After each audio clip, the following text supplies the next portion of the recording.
யாத்ராகமத்தின் புஸ்தகம் 15ஆம் அதிகாரம் 26ஆம் வசனத்தை வாசிக்கலாம். யாத்ராகமம் 15:26. நீ உன் தேவனாகிய கர்த்தரின் சத்தத்தை கவனமாய் கேட்டு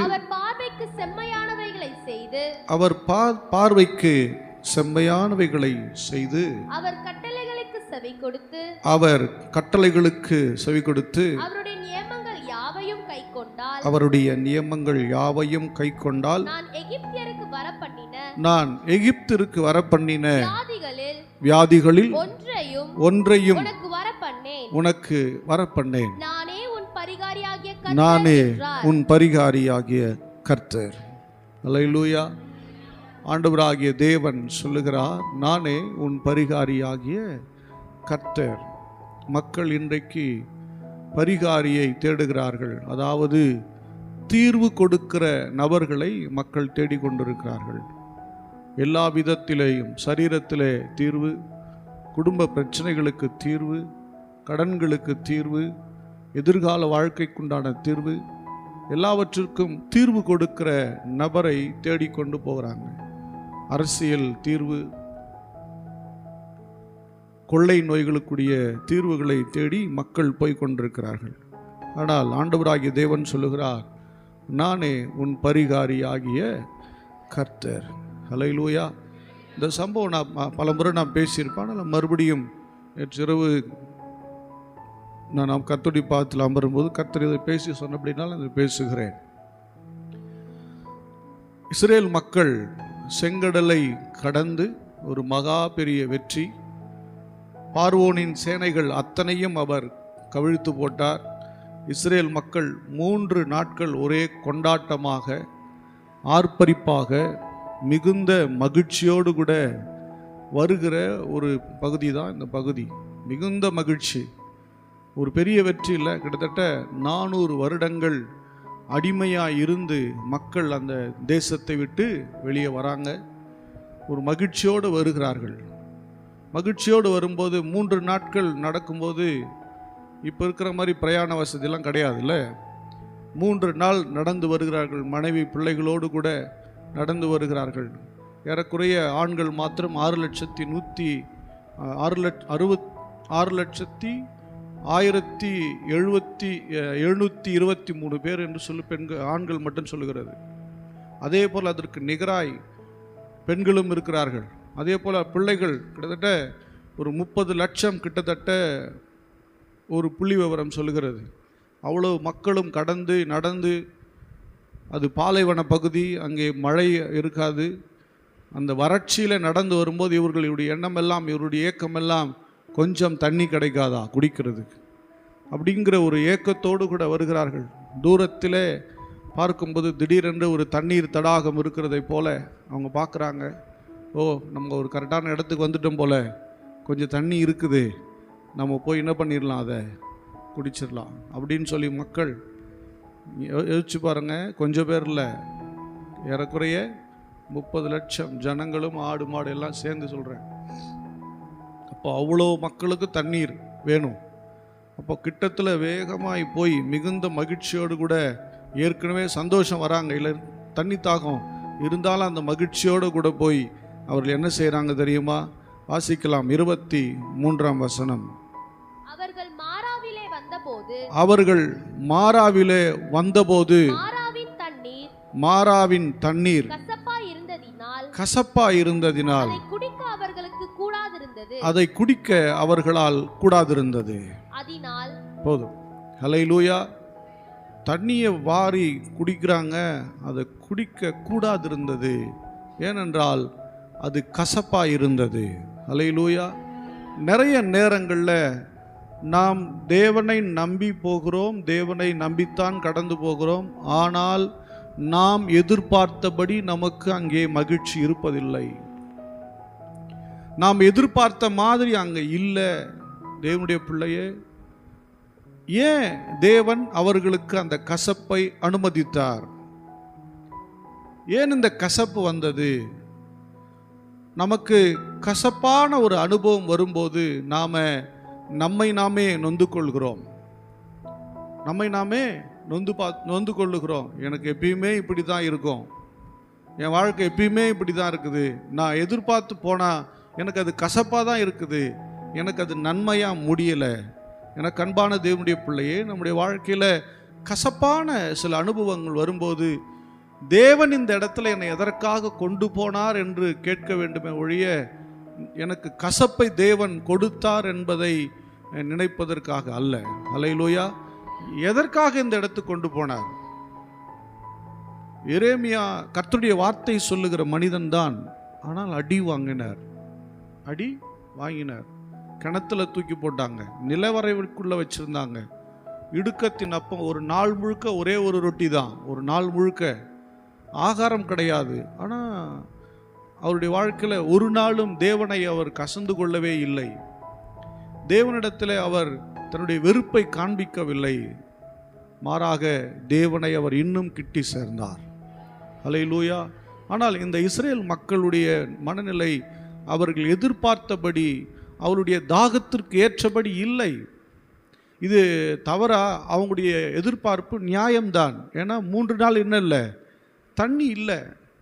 சில நேரங்களில் ஃபேக்ட்டு தான் நம்ம வாழ்க்கையில் இது தேவை, எனக்கு ஏன் கொடுக்கல, நம்ம தேவனை கேட்பதும் அல்லது சில நேரங்கள் முறுமுறுப்பதும் நம்முடைய பார்வைக்கு அது சரியாகத்தான் தோன்றுகிறது.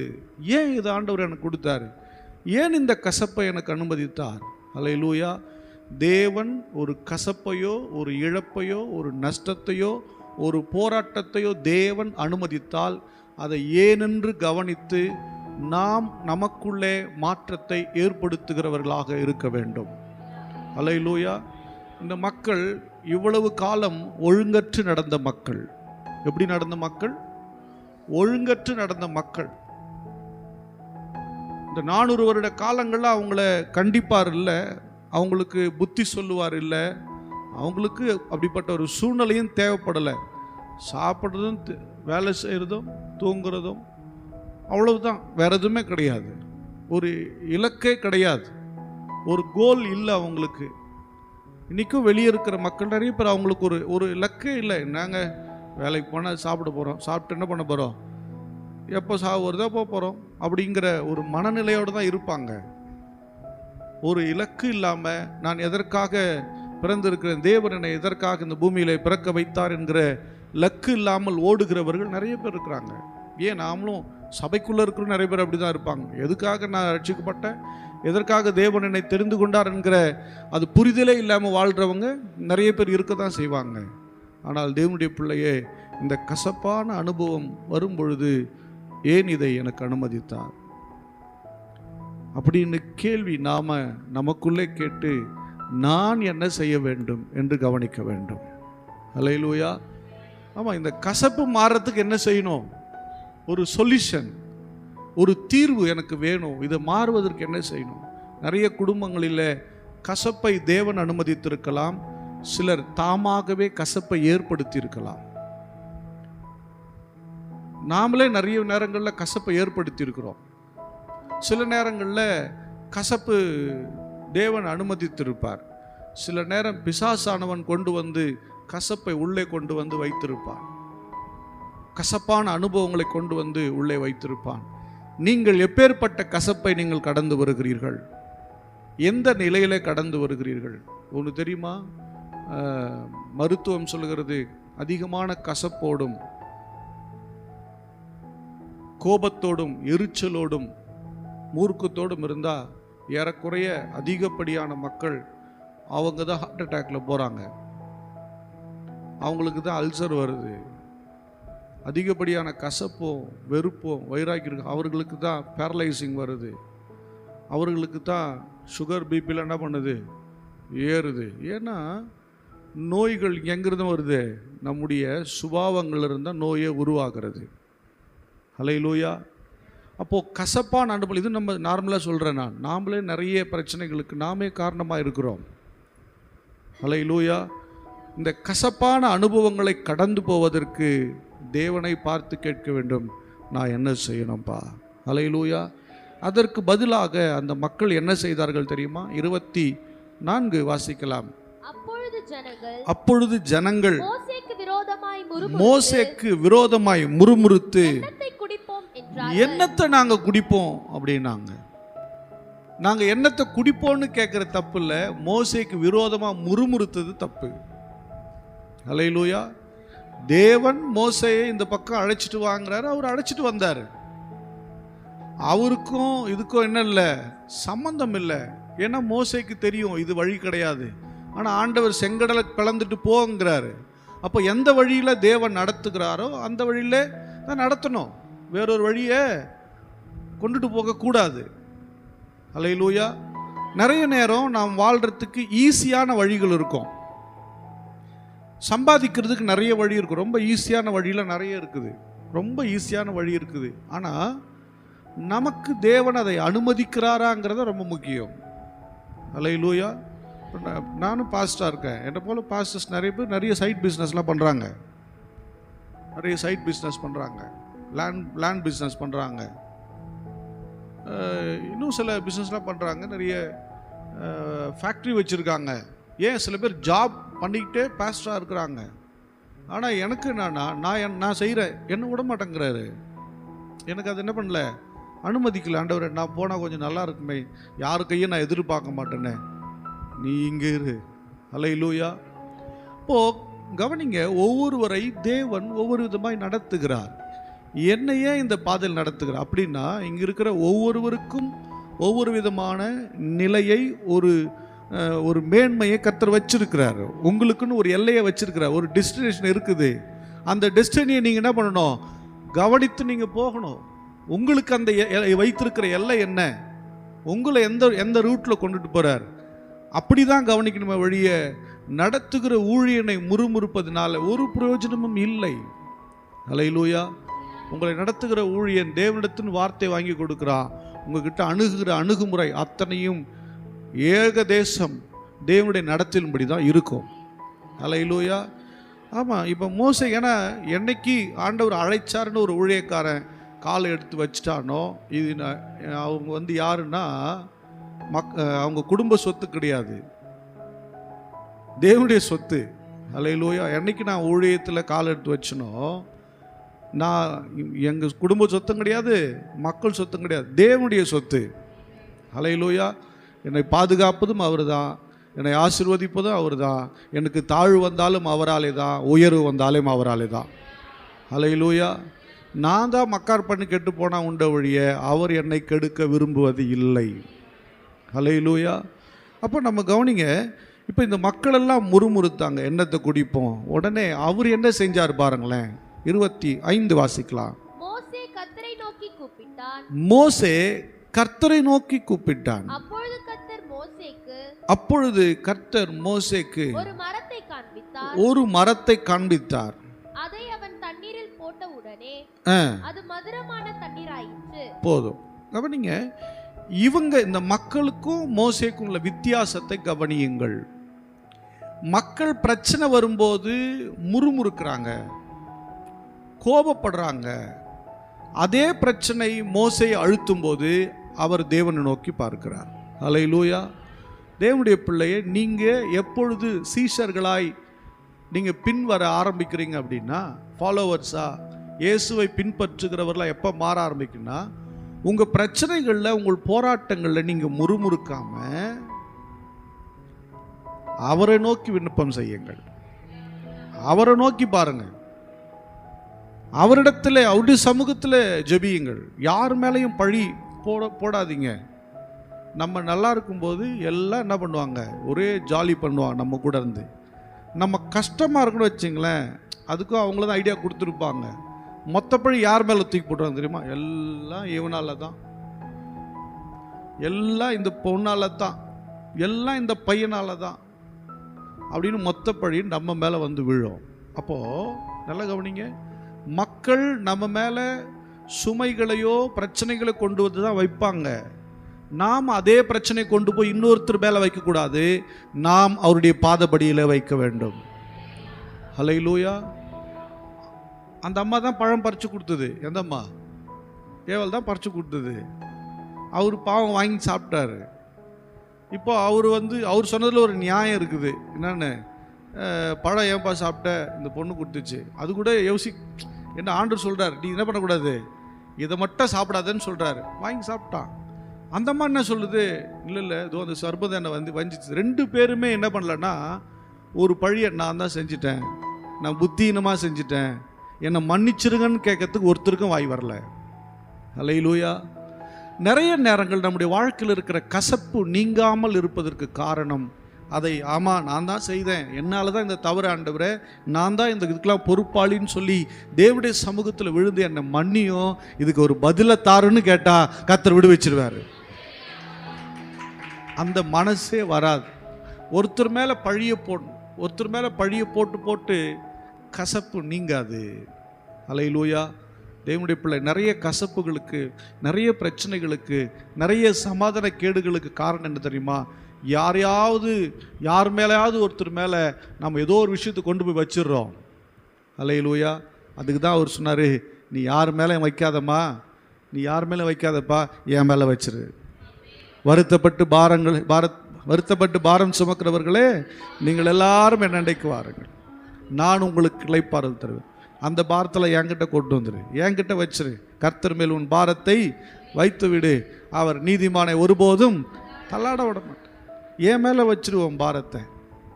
அந்த பாரத்தை வேற எங்கேயும் வைக்காத. அதனால் உன் கசப்பு நீங்க போவதில்லை.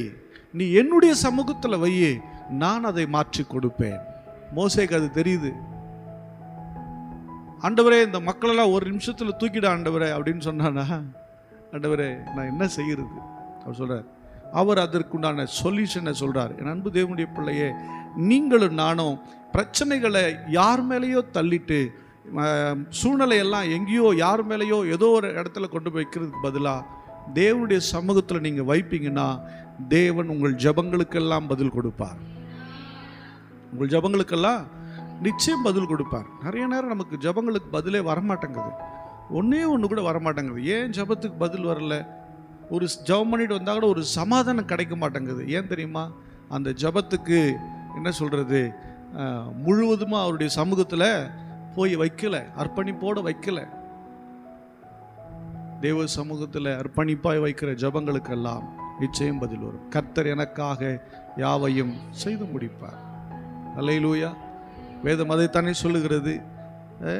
குறைவுகளெல்லாம், கசப்புகளெல்லாம் நம்முடைய வாழ்க்கையில் அனுமதிக்கும் போது நாம் இப்படித்தான் நம்முடைய பிரச்சனைகள் அவருடைய சமூகத்தில் நம்ம கொண்டு போகும்போது நிச்சயம் அவைகளெல்லாம் சரி செய்து கொடுப்பார். உடனே அவர் சொல்கிறார் பாருங்க, அங்கே ஒரு மரம் இருக்குது, அந்த மரத்தை கட் பண்ணி என்ன பண்ணு, போடு. அந்த மரத்தை முறித்து அங்கே போடு. போட்ட உடனே அந்த தண்ணீரை குடிக்கிறாங்க.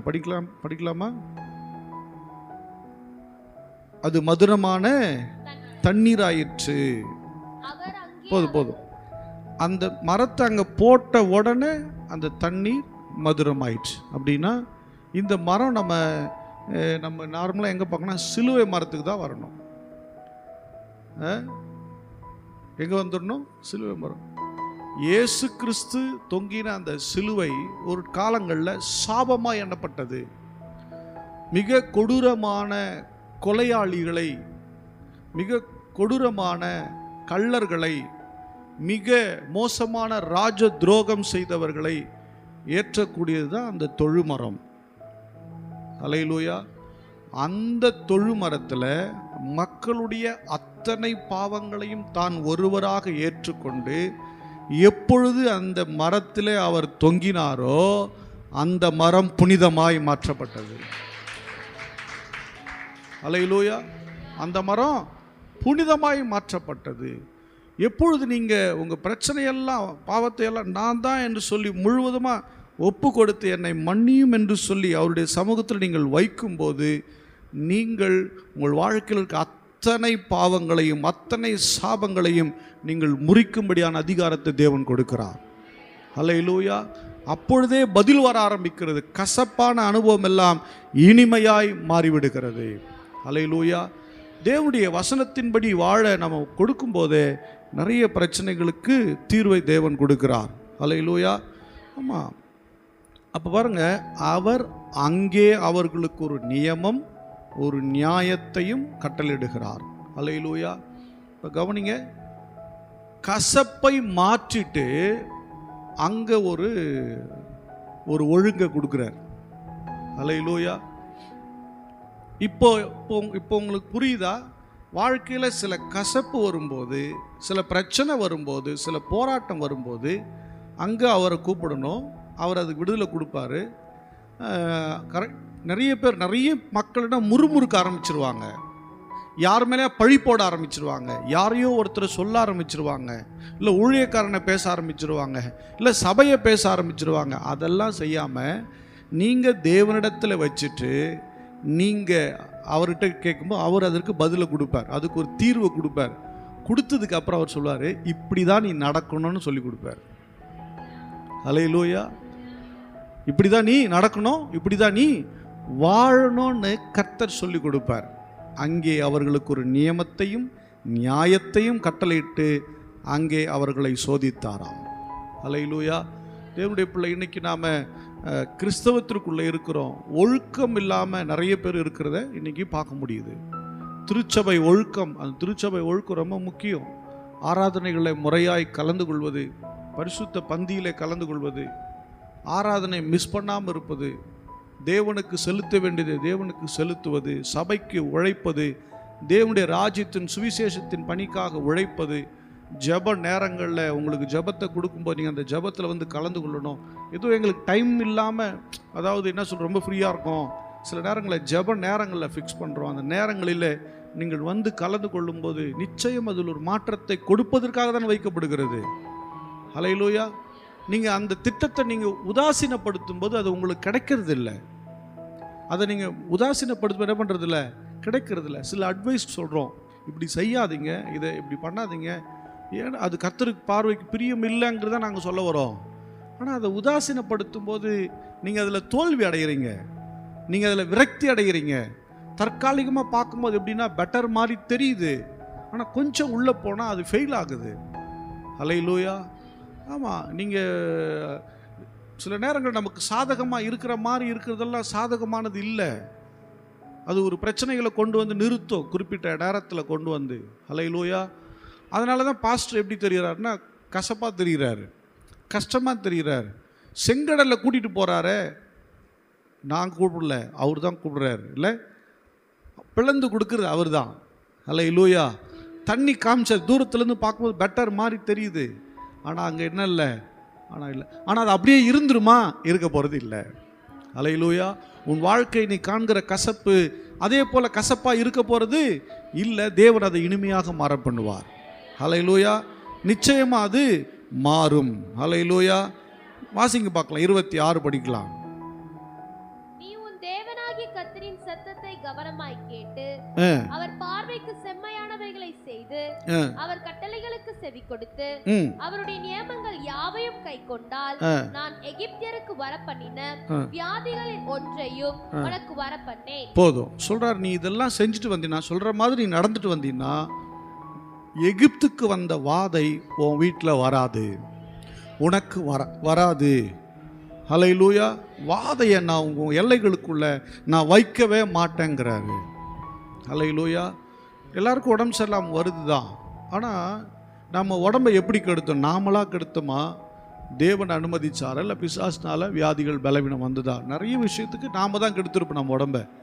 கர்த்தரை நம்பி இருக்கிற பிள்ளைகள், தேவன் நம்முடைய சரீரத்தை கெடுக்கிறது இல்லை, தேவன் அனுமதிக்கிறது இல்லை. நாம தான் நம்ம உணவுனால கெடுத்து என்ன பண்ணியிருக்கோம், நாசம் பண்ணி வச்சிருக்கிறோம். அல்லேலூயா. நாம தான் நிறைய ஒழுங்கில்லாமல் போயிருக்கிறோம். அவர் சொல்றாரு, நான் உனக்கு எகிப்திற்கு வந்த வாதை ஒன்றையும் உன் வீட்டில் இட பண்ண மாட்டேன், அனுமதிக்கவே மாட்டேன். அல்லேலூயா. ஏன்னா அவர் ஒழுங்குபடுத்துகிறார். இதில் பார்த்தீங்களா, வேற ஏதாவது பேசியிருக்கிறாரா? கட்டளை, பிரமாணம், நீதி, நியாயம் இதுதான் சொல்லியிருப்பார். இதை நீ சரி பண்ணிக்கப்பா, இதை சரி பண்ணா உனக்கு நான் வியாதி தரமாட்டேங்கிறார்.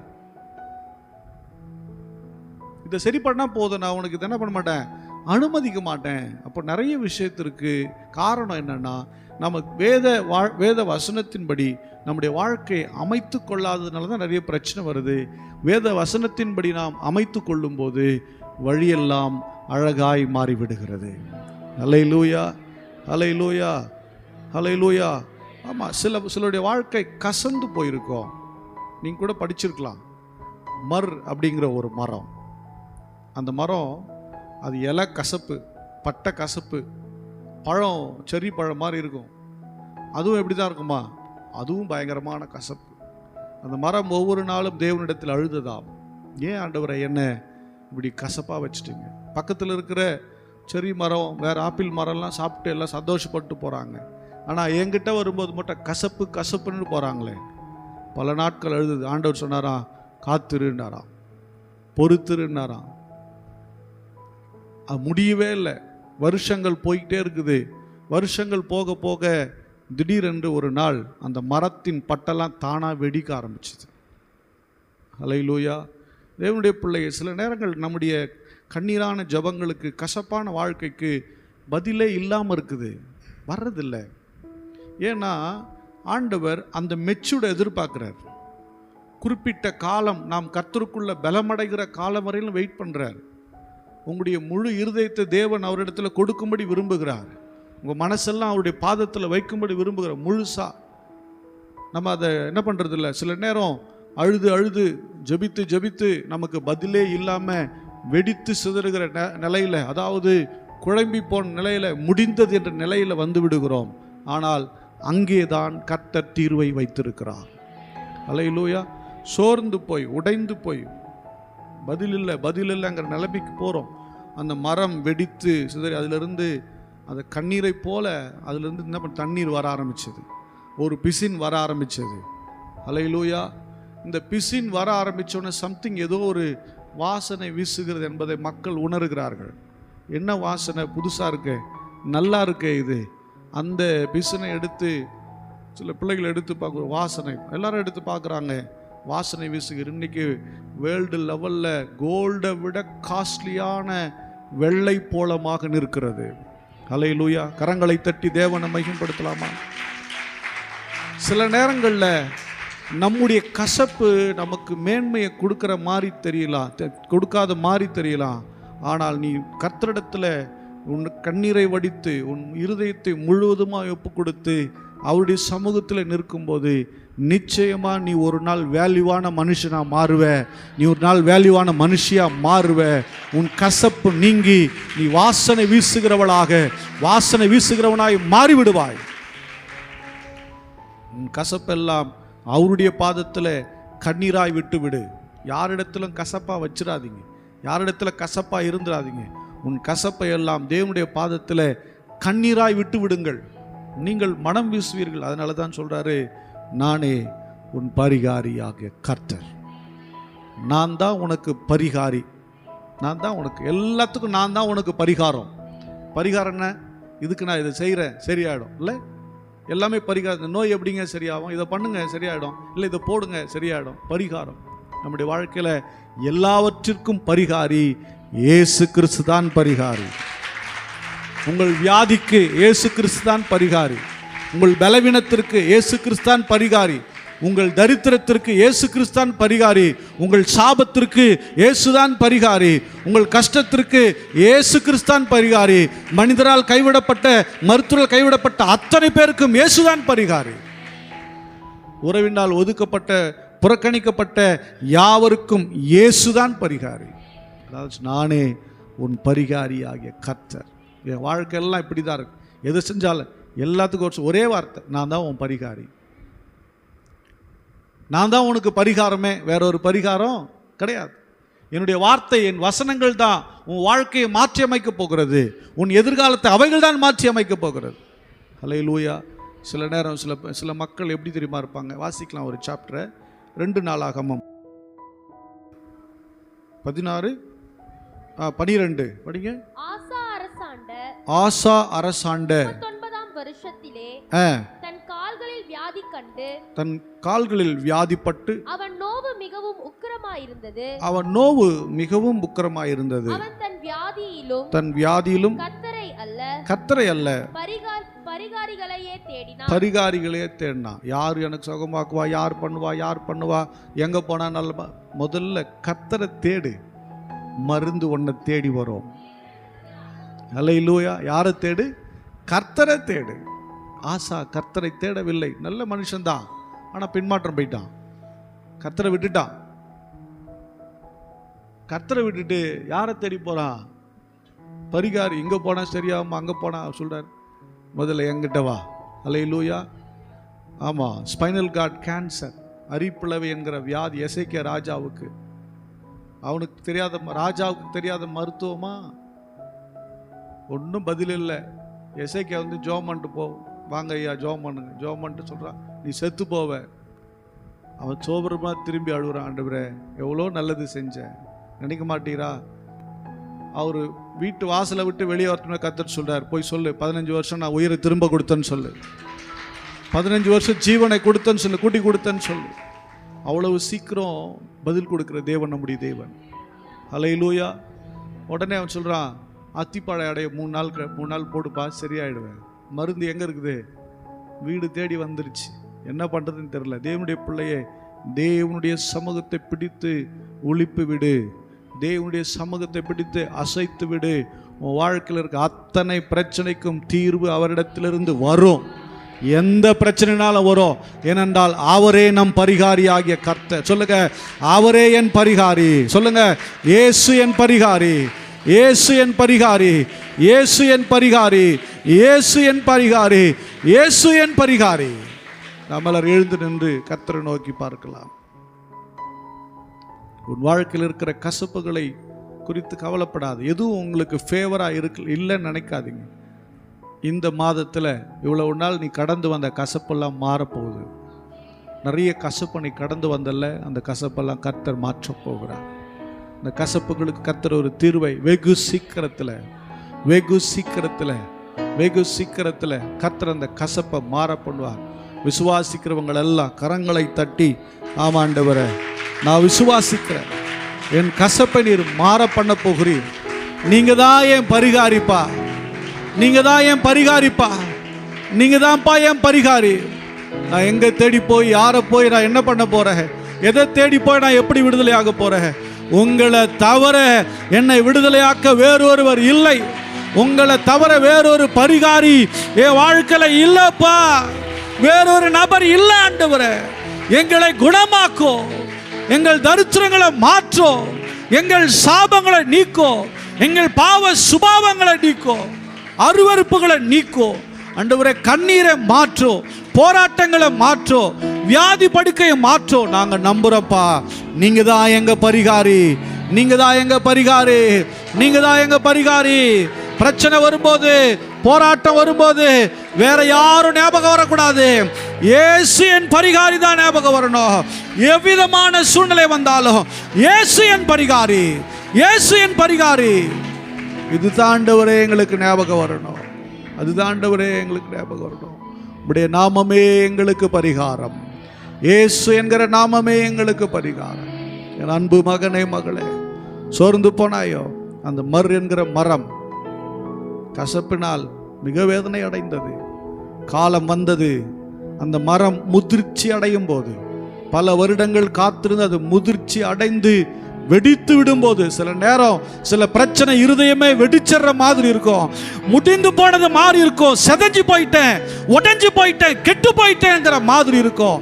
கவலைப்படாத. இதன் மத்தியிலே நீ வடிக்கிற கண்ணீர் அது தேவனுடைய பார்வையில நறுமணமாய் மாறப்போகிறது. நீ அநேகருக்கு நறுமணமாய் இருக்க போகிறாய். நீ அநேகருக்கு வாசனையாய் இருக்க போகிறாய். அநேகருடைய துக்கத்தை ஆற்றப் போகிறாய். அநேகருடைய நாற்றத்தை நீ மாற்றப் போகிறாய். அநேகருடைய பிரச்சனைக்கு நீதான் தீர்வு. கர்த்தர் உன்னை தீர்வாக கர்த்தர் வைத்திருக்கிறார். அநேகர் துக்கத்தோடு, வேதனையோடு, போராட்டங்களோடு இருக்கிறவர்களுக்கு நீதான் தீர்வு மகளே, நீதான் தீர்வு சகோதரா, மகனே நீதான் தீர்வு. கர்த்தர் உனக்குள்ளிருந்து ஒரு புது அபிஷேகத்தை, ஒரு புது வல்லமையை, ஒரு புது கிருபையை, ஒரு புதிய ஆயுதத்தை கர்த்தர் உருவாக்கி கொண்டிருக்கிறார். நீ போரடிக்கும்படியான போராயுதம், நீ புதிதும் கூர்மையான பற்களுள்ள எந்திரம். நீ சத்ருவின் அரண்களை முறியடிக்கும்படியாய் கர்த்தரால் தெரிந்து கொள்ளப்பட்டவன் நீ. கொஞ்சம் பொறுத்துரு, கொஞ்சம் காத்துரு, எல்லாம் மாறும். எல்லாம் மாறும். எங்க உடையிற மாதிரி இருந்தது, எங்க ஒரு மாதிரி போயிடுச்சு நினைக்கிறியோ, நீ வெடித்து சிதறுகிற மாதிரி, உடைந்து போற மாதிரி வருகிறதா? சீக்கிரத்தில் நறுமணம் வீசும். சீக்கிரத்தில் நறுமணம் வீசும். எதை குறித்தும் கலங்காதே, எதை குறித்தும் கலங்காதே. கர்த்தர் சொல்ல, நான் உன் பரிகாரி, நான் உன் பரிகாரி, நான் உன் பரிகாரி, நான் உன் பரிகாரி, நான் உன் பரிகாரி. அன்பின் பிதாவே ஸ்தோத்திரிக்கிறான். நீங்க தான்ப்பா எங்க பரிகாரி. எங்ககிட்ட எத்தனையோ குறைவுப்பா, எத்தனையோ தவறுப்பா, எத்தனையோ மீறுதல்ப்பா. ஆனாலும் உங்க பாதத்தில் நாங்கள் வந்து விழுறோம்ப்பா. ஆண்டவரே, நாங்கள் நல்லவங்க இல்லை ஆண்டவரே, நாங்கள் நல்லவங்க இல்லை ஆண்டவரே. எங்களை உங்கள் பாதத்தில் கொடுக்குறோம். நீங்கள் தான்ப்பா எங்கள் பரிகாரி, நீங்கள் தான்ப்பா எல்லாவற்றையும் சரி செய்ய முடியும். உங்களை தவிர வேறு ஒருவராலும் எதையும் சரி செய்ய முடியாது, எதையும் மாற்றி அமைக்க முடியாது. உம்மாலே தான் முடியப்பா. ஒவ்வொரு பிள்ளைகளை நீங்கள் ஆசீர்வதிங்க. மாதத்தில் அநேகரை நீர் விடுதலையாக்கி அழகாக்க போறீங்க. எங்க வாழ்க்கையில வந்த தீங்கெல்லாம் மாற்ற போறீங்க. சத்துரு கொண்டு வந்த தீங்கு பெரிய தீங்கு, அதிலே முடங்கி விடாதபடிக்கு, அதிலே அமிழ்ந்து விடாதபடிக்கு கர்த்தரே எங்களை நடத்துகிறீர். கர்த்தர் எங்களை சரியான பாதையில் நடத்துகிறீர். சத்துரு தோற்று போனானே. உடைய கரத்தில் எங்களை ஒப்பு கொடுக்கிறப்பா. ஆசீர்வதிங்க. இயேசு கிறிஸ்துவின் நாமத்தினால் ஜெபிக்கிறேன் ஜீவனுள்ள நல்ல பிதாவே. ஆமென், ஆமென். ஆத்துமாவே கர்த்தரை ஸ்தோத்திரி, என் முழுமே பரிசுத்த நாமத்தை ஸ்தோத்திரி. என் ஆத்துமாவே கர்த்தரை ஸ்தோத்திரி, கர்த்தர் செய்த சகல உபகாரங்களையும் மறவா. ஆமென். கர்த்தராகிய இயேசு கிறிஸ்துவின் கிருபையும் பிதாவாகிய தேவனுடைய அன்பும் பரிசுத்த ஆவியானுடைய ஐக்கியமும் பாதுகாவலும் இன்றும் என்றும் சதா காலமும் சகல பரிசுத்தவான்களோடு கூட நம்முடைய திருச்சபை ஜனங்களோடு கூட என்றென்றைக்கும் இருப்பதாக. ஆமென்.